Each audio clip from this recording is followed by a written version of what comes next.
నమస్కారం ETV news కు స్వాగతం. ముందుగా ముఖ్యాంశాలు.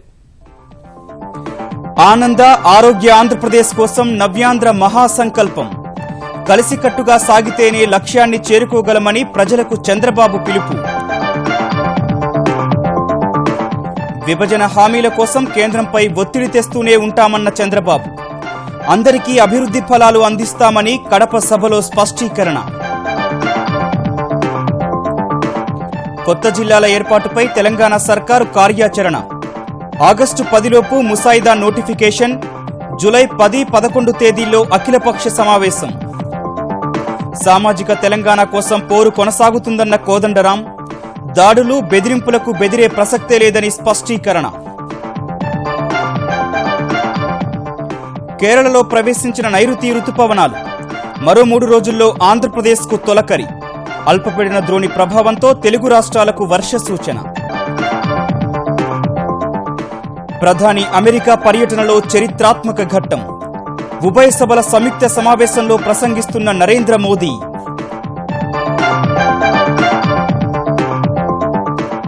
అమెరికా అధ్యక్ష ఎన్నికల్లో కొత్త చరిత్ర. ప్రధాన పార్టీ అభ్యర్థిత్వాన్ని సాధించిన ప్రథమ మహిళగా హిల్లరీ క్లింటన్ రికార్డ్.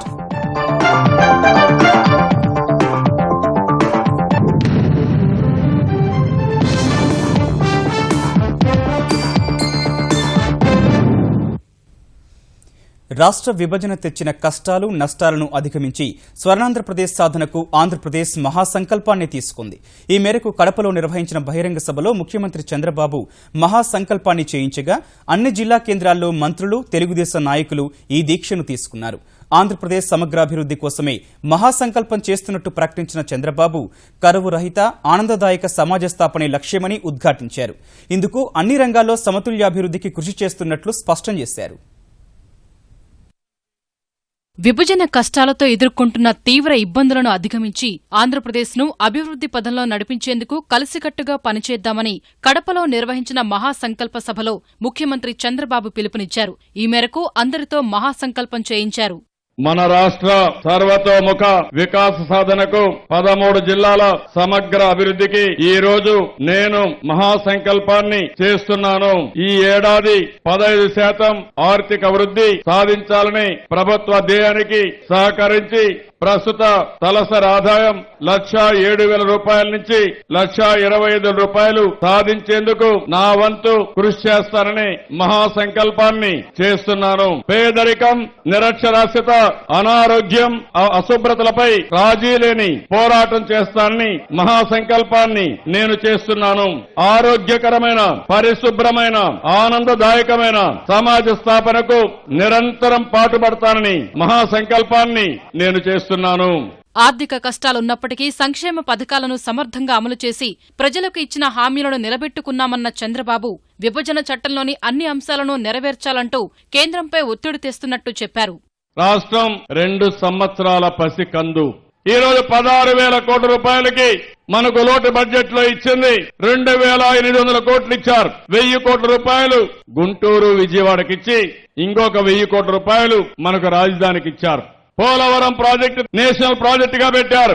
ఇప్పటికి 850 కోట్లే ఇచ్చారు. మనం అదనంగా 1,600, 1,700 కోట్లు ఖర్చు పెట్టాం. రాయలసీమలో 4 జిల్లాలకి, ఉత్తరాంధ్రలో 3 జిల్లాలకి 50 కోట్ల చొప్పున 2 సంవత్సరాల ఆర్థిక సహాయం చేశారు. ఇవే కాకుండా ఇన్స్టిట్యూషన్స్ అన్ని 7 కేంద్ర ప్రభుత్వం ఇవ్వాలంటే 5 ఇచ్చారు. ఇంకా 2 బిల్లు పాస్ కావాలి. దానిపైన కూడా ప్రయత్నం చేస్తున్నాం. ప్రత్యేక హోదా కోసం కూడా ఎప్పటికప్పుడు కేంద్రంపై ఒత్తిడి తెస్తున్నామన్న చంద్రబాబు అన్ని సమస్యలకు హోదా ఒక్కటే పరిష్కారం కాదని వివరించారు. ఈ రోజు మనకు ప్రత్యేక హోదా ఇవ్వాలని మనం ఎన్నోసార్లు అడిగాం. ప్రత్యేక హోదా వస్తే కేంద్రం ఇచ్చే పథకాల్లో 90% గ్రాంట్ వస్తుంది, 10% మనం పెట్టుకోవాలి. ఇప్పటికే 40%, 50% ప్రోగ్రామ్ ను బట్టి గ్రాంట్ ఇస్తున్నారు. మిగిలింది మనం పెట్టుకుంటున్నాం. విదేశాల నుంచి వచ్చే ఈఏపీ ప్రాజెక్టులకి 90% గ్రాంట్ ఇస్తారు. వాళ్ళు గాని మనకు ప్రత్యేక హోదా ఇచ్చి అసలు డబ్బులు ఇవ్వకపోతే, సహకరించకపోతే మళ్లీ మనకు ఆ సమస్య వస్తుంది. ప్రత్యేక హోదా వస్తే కేంద్ర ఉదారంగా నిధులిస్తే దానివల్ల రాష్ట్రం బాగుపడుతుంది. దానితో ఇంకా బ్రహ్మాండంగా పనులు చేసే శక్తి నాకు వస్తుంది. ఆగస్టు నాటికి 149 రూపాయలకే ప్రతి ఇంటికి ఇంటర్నెట్, వీడియో కాన్ఫరెన్స్, టెలిఫోన్ సౌకర్యాలను అందుబాటులోకి తెస్తామన్న ముఖ్యమంత్రి ఆంధ్రప్రదేశ్లో విద్యుత్ లేని అన్ని గ్రామాలకు కరెంటు ఇచ్చామని చెప్పారు. విద్యుత్ ఆదా చేసేందుకు అన్ని చర్యలు చేపడుతున్నట్టు వివరించారు. ఇందులో భాగంగా రైతులందరికీ అధునాతన పంపు సెట్లు పంపిణీ చేస్తామని చెప్పారు. ఈ రాష్ట్రంలో ప్రతి కుటుంబం అంతర్జాతీయ ప్రమాణాలకు అనుగుణంగా కరెంటు సరఫరా పొందాలనేది నా లక్ష్యం. గత 24 గంటల్లో ఫీడర్ల వారీగా ఏ వినియోగదారుడైనా ప్రపంచంలో ఎక్కడి నుంచైనా అంతరాయాలు లేకుండా విద్యుత్ సరఫరా అయిందా లేదా అన్న సమాచారం మీ స్మార్ట్ మొబైల్ ద్వారా తెలుసుకునే సాంకేతిక పరిజ్ఞానాన్ని విద్యుత్ ప్రవాహాన్ని నామకరణం చేశాం. ఇదే సమయంలో ఆంధ్రప్రదేశ్ను కరువు రహితంగా మార్చేందుకు భూమిపై పడే ప్రతి వర్షపు చుక్కను భూగర్భంలోకి ఇంకే విధంగా చర్యలు తీసుకుంటున్నామని తెలిపారు. వర్షపు నీరుని భూగర్భ జలాలుగా మార్చాలి. ఎక్కడికక్కడ చెక్ డ్యాములు కట్టాలి. పంట కుంటలు దవ్వాలి. అన్ని ఇండ్లలో ఇలాంటి ఇంకుడు గుంతలు దవ్వాలి. మన ఊర్లో పడే వర్షం మన ఊర్లోనే భూగర్భ జలాలుగా మారాలి. అది అసాధ్యమేం కాదు. పోయిన సంవత్సరాలు వర్షాలు వచ్చాయి. ఆ రోజు నేను పనులు చేశాను. చెరువులు దవ్వాం, చెక్ డ్యాములో నీళ్లు వచ్చాయి. ఈ రోజు కడప, అనంతపూర్, చిత్తూరులో నీటి ఎద్దడి బాగా నివారణ అయింది. మంచి ఫలితాలు వచ్చాయి. మరోవైపు ఆంధ్రప్రదేశ్లోని అన్ని జిల్లా కేంద్రాలు, ప్రధాన నగరాల్లో మంత్రులు, ఇతర నేతలు ప్రజలతో మహాసంకల్పం చేయించారు. ఎన్నికల హామీలు అమలు చేయడంలో చంద్రబాబు సర్కారు విఫలమైందని ఆరోపిస్తూ ఆంధ్రప్రదేశ్ వ్యాప్తంగా వైకాపా నేతలు ఆందోళన చేపట్టారు. తెలుగుదేశం ప్రభుత్వం తన హామీలు నిలబెట్టుకోకుండా ఆంధ్రప్రదేశ్ ప్రజలను మోసం చేస్తోందని, ఇది దృష్టిలో పెట్టుకుని ప్రభుత్వంపై 420 సెక్షన్ కింద కేసు నమోదు చేయాలని వైకాపా నేతలు పోలీసులకు ఫిర్యాదు చేశారు. అన్ని జిల్లా కేంద్రాలు, ప్రధాన పట్టణాలు సహా ఉమ్మడి రాజధాని హైదరాబాద్లో పోలీస్ స్టేషన్లలో ఫిర్యాదు చేశారు. ఇదే సమయంలో ప్రభుత్వానికి వ్యతిరేకంగా ర్యాలీలు, నిరసన ప్రదర్శనలు నిర్వహించారు. చంద్రబాబు ప్రభుత్వానికి వ్యతిరేకంగా నినాదాలు చేశారు. మొన్న జరిగినటువంటి మహానాడులో నేను చెప్పినటువంటి హామీలన్నీ తీర్చేసా అని పచ్చి అబద్ధాలు చెప్పినాడు. ప్రజలను వంచినాడు. 5 కోట్ల మంది తెలుగు ప్రజలకు అన్యాయం చేశాడు. దసరా నుంచి కొత్త జిల్లాలను మనుగడలోకి తేవాలని లక్ష్యంగా పెట్టుకున్న తెలంగాణ సర్కారు ఇందుకు సంబంధించిన కార్యాచరణ ప్రకటించింది. ఆగస్టు 4 నుంచి 10 లోపు ముసాయిదా నోటిఫికేషన్ జారీ చేయాలని ముఖ్యమంత్రి కేసీఆర్ ఆదేశించారు. అంతకుముందే అఖిలపక్ష సమావేశం ఏర్పాటు చేసి అన్ని పక్షాల అభిప్రాయాలు తీసుకుంటామని రెండో రోజు కలెక్టర్ల సమావేశంలో తెలిపారు. కొత్త జిల్లాల ఏర్పాటు ప్రక్రియ కొలిక్కి తెచ్చే దిశలో కసరత్తు ముమ్మరం చేసిన తెలంగాణ సర్కారు హైదరాబాద్లోని మర్రి చెన్నారెడ్డి మానవ వనరుల అభివృద్ది కేంద్రంలో కలెక్టర్లతో నిర్వహించిన కార్యశాల రెండో రోజున అందుకు అవసరమైన కార్యాచరణను సిద్ధం చేసింది. ఈ సమావేశంలో తొలి రోజున భూపరిపాలన శాఖ ప్రధాన కమిషనర్ రేమండ్ పీటర్ ఆధ్వర్యంలో కొత్త మండలాలు, రెవెన్యూ డివిజన్ల పునర్వ్యవస్థీకరణ, కొత్త జిల్లాల ఏర్పాటుపై చర్చించగా ఈ ఉదయం తెలంగాణ ప్రభుత్వ ప్రధాన కార్యదర్శి రాజీవ్ శర్మ కలెక్టర్లతో సమావేశమై మండలాలు, రెవెన్యూ డివిజన్లు, జిల్లాల పునర్వ్యవస్థీకరణపై తొలి రోజు భేటీలో చర్చించిన వివరాల్ని తెలుసుకున్నారు. అనంతరం ముఖ్యమంత్రి కేసీఆర్ సమావేశానికి రాగా మొదటి రోజు చేసిన కసరత్తు, క్షేత్రస్థాయిలో జిల్లాల ఏర్పాటు కోసం వస్తున్న డిమాండ్లను కలెక్టర్లు ఆయనకు వివరించారు. ఈ అంశాల ఆధారంగా అన్ని కోణాల్లో జిల్లాల ఏర్పాటుపై సమీక్షించిన తర్వాత కొత్త జిల్లాల ఏర్పాటుపై కార్యాచరణను సిద్ధం చేశారు. ఎట్టి పరిస్థితుల్లో అక్టోబర్ 11న దసరా నుంచి కొత్త జిల్లాలు మనుగడలోకి తీసుకురావాల్సిందేనని సూచించిన ముఖ్యమంత్రి కొత్త జిల్లాలకు సంబంధించి ఆగస్టు 4 నుంచి 10 లోపు ముసాయిదా నోటిఫికేషన్ జారీ చేయాలని నిర్ణయించారు. ఈ ముసాయిదాకు సంబంధించి ఈ నెల 20న మరోమారు సమావేశం ఉంటుందని, అప్పటికి సమగ్ర నివేదికలు రూపొందించాలని కలెక్టర్లకు మార్గనిర్దేశం చేశారు. కలెక్టర్లు ఇచ్చే సమగ్ర నివేదికలకు భూపరిపాలన శాఖ ప్రధాన కమిషనర్, ప్రభుత్వ ప్రధాన కార్యదర్శులు కలిసి తుదిరూపునివ్వాలని సూచించారు. ఇదే సమయంలో మండలాల మార్పులపై కలెక్టర్లను అడిగి తెలుసుకున్న కేసీఆర్ 50-60 వేల మందితో ఒక్కో మండలం ఉండే విధంగా చర్యలు తీసుకోవాలని సూచించారు. సుమారు 20 మండలాలతో జిల్లా ఏర్పాటు చేయాలని, అవసరమైతే గ్రామ సభలు నిర్వహించి ప్రజాభిప్రాయం సేకరించాలని ఆదేశించారు. ఈ నెల 30లోగా స్థానిక ప్రజాప్రతినిధులతో చర్చించి కొత్త జిల్లాలపై రాజకీయ ప్రక్రియ పూర్తి చేయాలని కేసీఆర్ స్పష్టం చేశారు. జులై 10 లేదా 11 తేదీల్లో అఖిలపక్ష సమావేశం ఏర్పాటు చేస్తామన్నారు. ప్రధాని నరేంద్ర మోదీ అమెరికా పర్యటనలో కీలక ఘట్టం సాగుతోంది. అమెరికా కాంగ్రెస్ ఉభయ సభలను ఉద్దేశించి ప్రధాని మోదీ చరిత్రాత్మక ప్రసంగం చేస్తున్నారు. గతంలో రాజీవ్ గాంధీ, పివి నరసింహారావు, అటల్ బిహారీ వాజ్పేయి, మన్మోహన్ సింగ్ మాత్రమే భారత ప్రధాని హోదాలో అమెరికా కాంగ్రెస్ ఉభయ సభలను ఉద్దేశించి ప్రసంగించగా 2005 తర్వాత అమెరికా కాంగ్రెస్లో భారత ప్రధాని ప్రసంగించడం ఇదే తొలిసారి. ఉభయ సభల సంయుక్త సమావేశంలో ప్రసంగం కోసం మోదీ సభలోకి ప్రవేశించగానే అమెరికా చట్టసభల సభ్యులంతా లేచి నిలబడి స్వాగతం పలికారు. ప్రధాని మోదీతో కరచాలనం చేసేందుకు పోటీ పడ్డారు. ఇప్పుడు మోదీ ప్రసంగాన్ని ప్రత్యక్ష ప్రసారంలో చూద్దాం. 3 million practitioners in the US.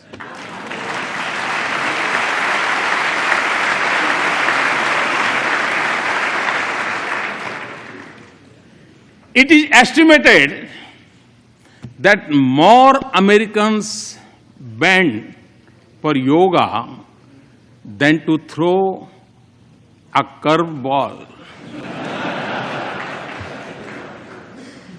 And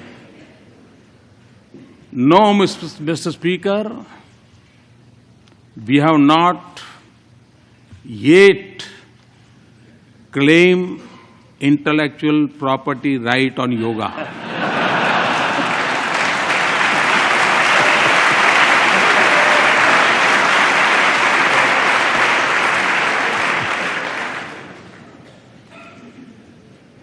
Connecting our two nations is also a unique and dynamic bridge of 3 million Indian Americans.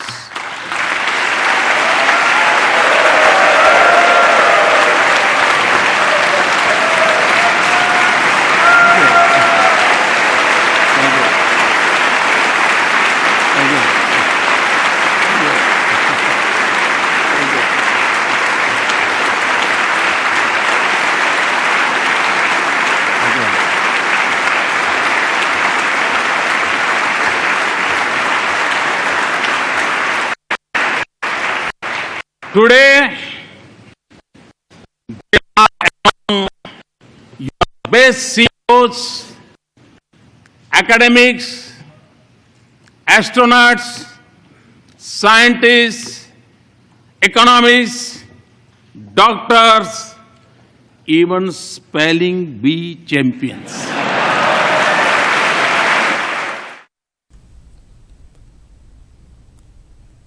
ఎన్ని దాడులు జరిగినప్పటికీ ప్రజల పక్షాన నిలబడి పోరాడతామని తెలంగాణ ఐకాస అధ్యక్షుడు కోదండరాం స్పష్టం చేశారు.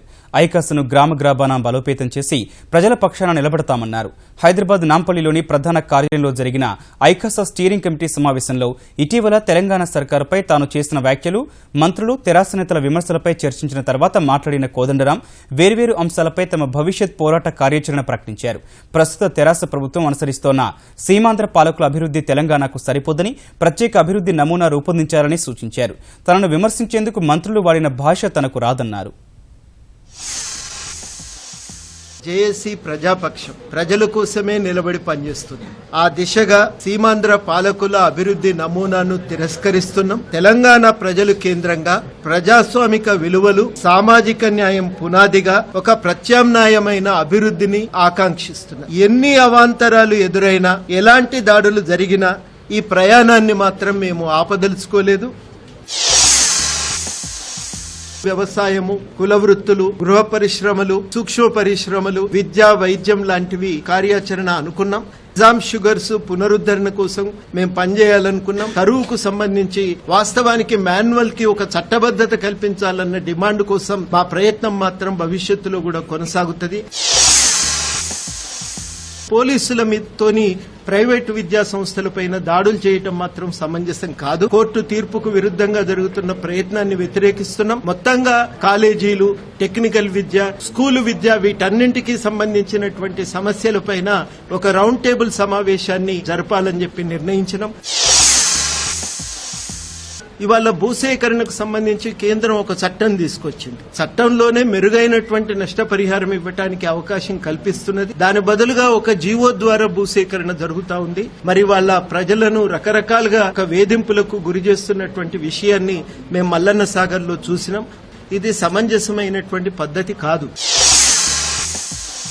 తెలంగాణలో అందరికీ నీళ్లు అందించే ప్రయత్నం మంచివే. ఆ ప్రయత్నాలకు సంబంధించి డీటెయిల్డ్ ప్రాజెక్ట్ రిపోర్ట్స్ ఉంటాయి. సాధారణంగా ఆ ప్రాజెక్ట్ రిపోర్ట్స్ రిలీజ్ చేసిన తర్వాతే కాంట్రాక్ట్లను ఫైనలైజ్ చేస్తే చాలా బాగుంటదని ఈ డిపిఆర్లను వెబ్సైట్లలో ఉంచాలని కోరుతున్నాం. ఇప్పుడు 40 ఏళ్ల జీవితం నాది. 40 ఏళ్ల జీవితంలో నేనే నలుగురికి చెప్పగల స్థితిలో ఉన్నా కానీ నలుగురితో చెప్పించుకోవాల్సిన అవసరం నాకు లేదు. ఉద్యోగులకు జీతాలు పెంచినట్టే తెలంగాణ ప్రజలందరి బతుకుదెరువు అవకాశాలను పెంచండి అని అడుగుతుంది. దాంట్లో ఏమన్నా తప్పుందా? ఇప్పటి నుంచి మేము నివేదికలతో వస్తాం. తెలంగాణ చర్చ వాటి మీద తిరిగితే ఉపయోగంగా ఉంటుందని నేను భావిస్తాను. తెలంగాణలో వివిధ రంగాల్లో పెట్టుబడులు పెట్టేందుకు దక్షిణ కొరియా ఆసక్తి చూపుతోంది. ఈ మేరకు భారత పరిశ్రమల సమైక్యతో కలిసి హైదరాబాద్లో కొరియా కార్వాన్ 2016 సదస్సును నిర్వహించింది. దక్షిణ కొరియాకు చెందిన సుమారు 100 మంది ప్రతినిధులు సదస్సుకు హాజరై తెలంగాణ పరిశ్రమల సమైక్యతో ఒప్పందం చేసుకున్నారు. ఈ ఒప్పందంతో తెలంగాణలోని కీలక రంగాల్లో పెట్టుబడులు పెరుగుతాయని తెలంగాణ పర్యాటక శాఖ కార్యదర్శి బుర్రా వెంకటేశం ఆశాభావం వ్యక్తం చేశారు. తెలంగాణ గవర్నమెంట్ తో తెలంగాణలో రకరకాల రంగాల్లో ఇటు ఇండస్ట్రీస్ తో గానీ టూరిజం డిపార్ట్మెంట్స్ తో గానీ కోఆపరేషన్ మరియు ఇన్వెస్ట్మెంట్స్ వాళ్ళు ఇక్కడ పెట్టడానికి ఏమేమి వసతులు ఉన్నాయి, ఏమేమి అవకాశాలు ఉన్నాయి చూడడానికి రావడం జరిగింది. తెలంగాణలో ఉండే పరిస్థితులన్నీ వాళ్ళకి చూపించడం జరిగింది. అంటే రెండు కూడా చాలా ప్రాచీన సంస్కృతులు, రెండు ప్రాచీనమైన ప్రాంతాలు. అద్భుతంగా ఈ ఇద్దరు కలిసి ఏ రకంగా ముందుకెళ్ళడానికి ఉండే అవకాశాల గురించి చర్చించడం జరుగుతుంది. ఆదిలాబాద్ జిల్లాలో మూతబడిన సిమెంట్ పరిశ్రమను పునఃప్రారంభించాలని తెలంగాణ అటవీ శాఖ మంత్రి జోగురామన్న కేంద్ర భారీ పరిశ్రమల శాఖ మంత్రి అనంత్ గీతేని కలిసి విజ్ఞప్తి చేశారు. ఢిల్లీలో జరిగిన సమావేశంలో కేంద్రం 4 ఆప్షన్లు ఇచ్చిందని, అవసరమైతే ప్రభుత్వ ప్రైవేటు భాగస్వామ్యంతో పరిశ్రమను పునఃప్రారంభిస్తామని మంత్రి తెలిపారు. 1998లో మూతపడిన ఈ పరిశ్రమను పునరుద్దరించడం ద్వారా 1500 మందికి ప్రత్యక్షంగా, 2000 మందికి పరోక్షంగా ఉపాధి కలుగుతుందని జోగురామన్న వివరించారు. తుని ఘటనలో ఆంధ్రప్రదేశ్ సిఐడి విభాగం అరెస్టు చేసిన వాళ్లను వెంటనే విడుదల చేయాలని మాజీ మంత్రి ముద్రగడ పద్మనాభం మరోసారి డిమాండ్ చేశారు. ఈ అంశంపై ఆంధ్రప్రదేశ్ సర్కారు సానుకూల నిర్ణయం వెలువరించుకుంటే రేపు ఉదయం 9:09 దీక్ష చేపట్టనున్నట్లు స్వగ్రామం కిర్లంపూడిలో ప్రకటించారు. కేసుల ఉపసంహరణ, కాపు రిజర్వేషన్ అంశాలపై ఈసారి స్వయంగా ముఖ్యమంత్రి స్పష్టమైన ప్రకటన చేయాలని ముద్రగడ డిమాండ్ చేశారు.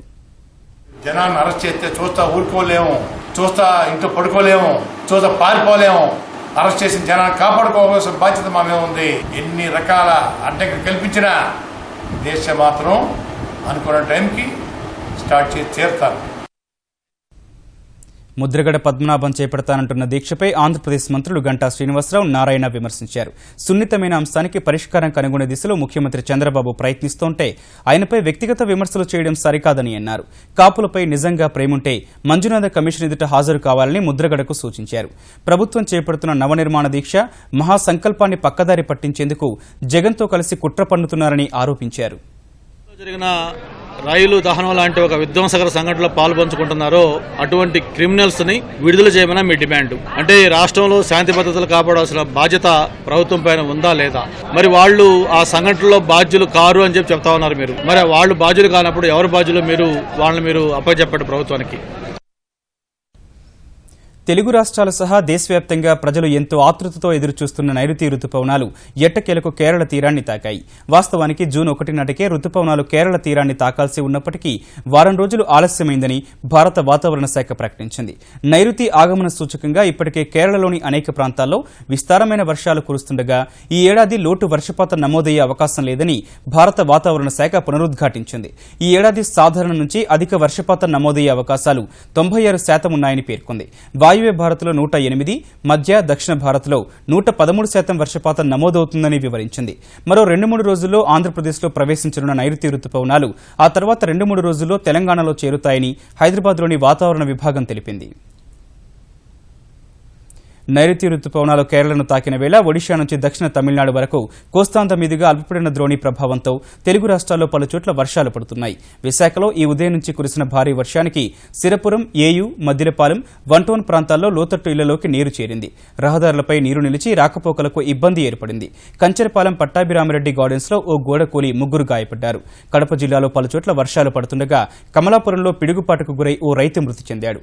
తెలంగాణలో మెదక్, నిజామాబాద్, కరీంనగర్ జిల్లాలో పలుచోట్ల భారీ వర్షాలు పడ్డాయి. మిగిలిన ప్రాంతాల్లో జల్లులు కురిశాయి. వచ్చే 48 గంటల్లో 2 రాష్ట్రాల్లో పలుచోట్ల భారీ వర్షాలు కురిసే అవకాశం ఉందని వాతావరణ శాఖ అధికారులు తెలిపారు.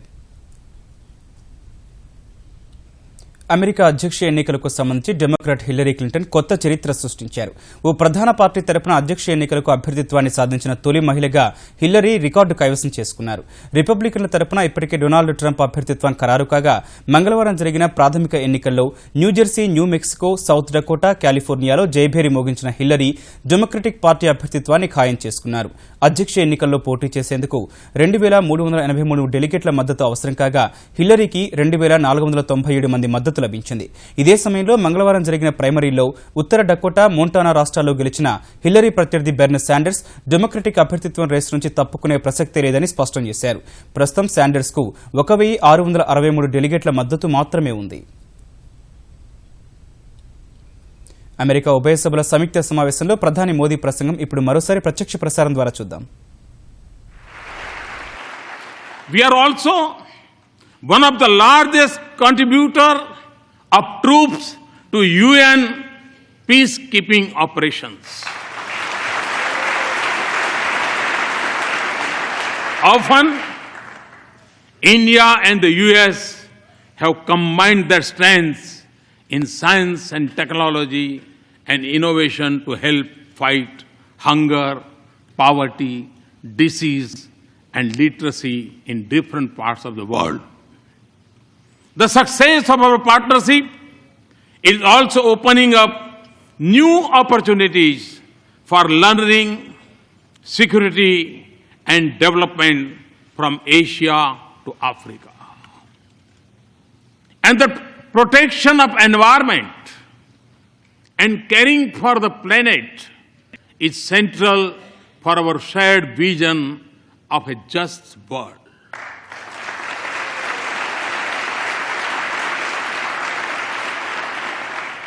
For us in India, to live in harmony with Mother Earth is a part of our ancient belief. And to take from nature only what is most essential is a part of our Indian culture. Our partnership, therefore, aims to balance responsibilities with capabilities. And it also focuses on new ways to increase the availability and use of renewable energy.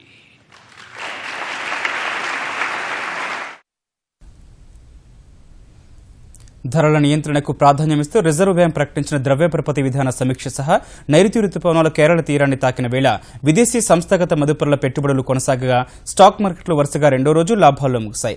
క్రితం సెషన్లో 232 పాయింట్లు పెరిగిన సెన్సెక్స్ ఇవాళ స్వల్పంగా పెరిగి 11 పాయింట్లు లాభపడింది.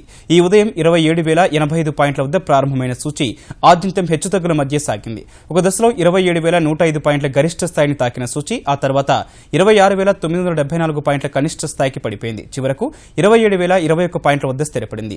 జాతీయ stock exchange సూచీ Nifty 7 పాయింట్లు పెరిగి 8,273 వద్ద ముగిసింది. ముఖ్యాంశాలు మరోసారి చూద్దాం.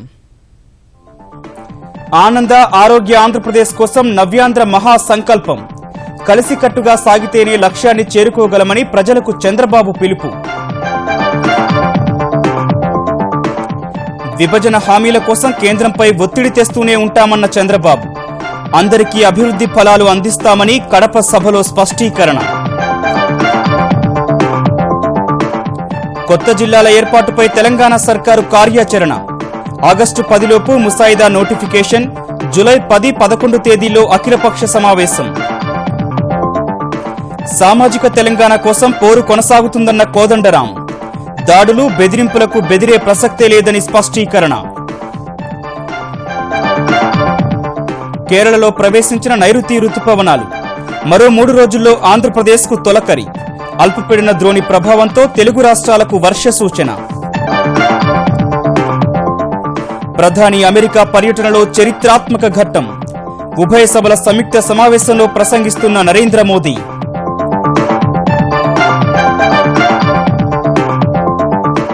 అమెరికా అధ్యక్ష ఎన్నికల్లో కొత్త చరిత్ర. ప్రధాన పార్టీ అభ్యర్థిత్వాన్ని సాధించిన ప్రథమ మహిళగా హిల్లరీ క్లింటన్ రికార్డ్.